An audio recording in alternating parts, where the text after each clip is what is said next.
is challenging Anthony Joshua on June 25th.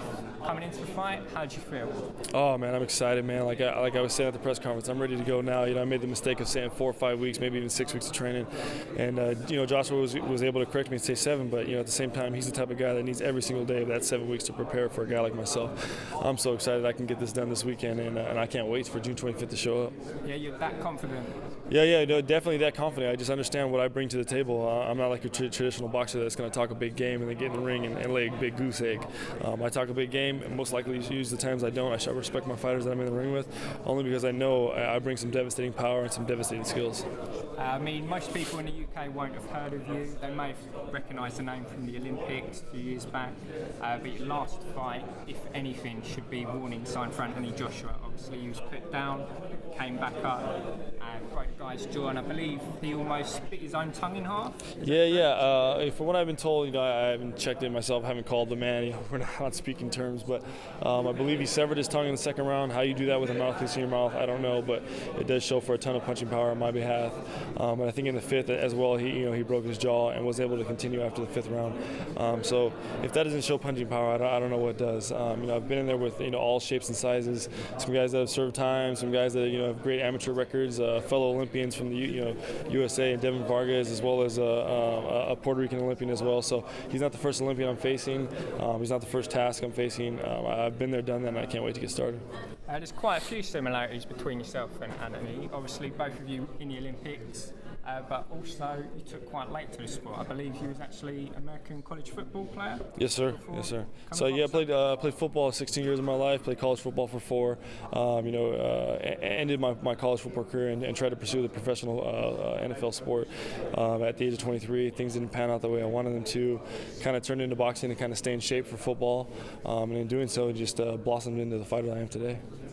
If obviously you do think you're going to beat Anthony on the night, where do you see yourself going after the fight? I got no plans for something like that. I'm kind of a go with the flow type of a guy.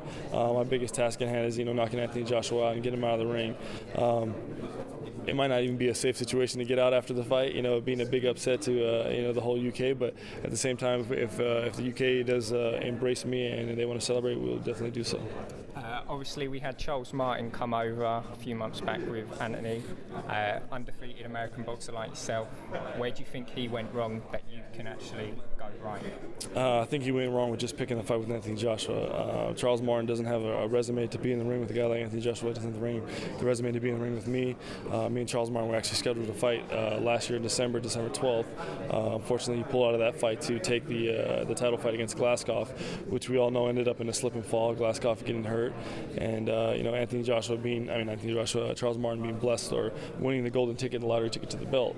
I don't think very highly of Charles Martin. He hasn't showed enough to be where he is today in the game. What do you think about fellow American Deontay Wilder, obviously going out to Russia soon? How do you rate him? Do you see, if you win the belt on June 25th, do you see a unification anywhere down the line? Yeah, I would love to. I keep telling everybody, I think Deontay Wilder goes over to Moscow and beats Povetkin. Is it going to be a wonderful performance? Probably not. It'll probably be a crazy-looking match. To get two competitive guys, swinging for the fence. But at the same time, if he does defend the belt, even if he doesn't defend the belt and Povetkin gets the belt, after I plan on beating Anthony Joshua June 25th, I plan on definitely making unification in the WEC as well. Final question. During the press conference, you said, well, both you and Anthony agreed that it's not going to go to the final bell. For you, how do you see the fight panning out? What sort of round do you reckon? I'm thinking the 6th or the 7th, only because it's uncharted territory for Anthony Joshua, and I plan on knocking him out.